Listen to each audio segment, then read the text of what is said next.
Which brings me to my second tip: understand which parts of the sound you need and which parts you don't.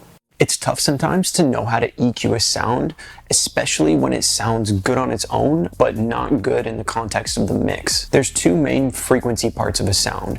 There's the fundamental, and then there's the higher harmonics. If you use a high pass EQ and take out the fundamental and maybe the first few harmonics, you'll be left with the texture of the sound, but there won't be a strong tonality associated with it. In general, the higher up the spectrum you go, the less the harmonics contribute to the actual note you perceive and more to the flavor of the sound. And that's due to the fact that the harmonic series has more and more atonal tones the higher up the spectrum you go. And this is exactly what timbre is. These higher texture harmonics are what differentiates an E note on the guitar to an E note on the flute to an E note of the airplane flying overhead. And there is a fundamental there, it's just very hard to hear. So by just letting the higher harmonics through, you kind of isolate the flavor of the sound without there being any obvious note there.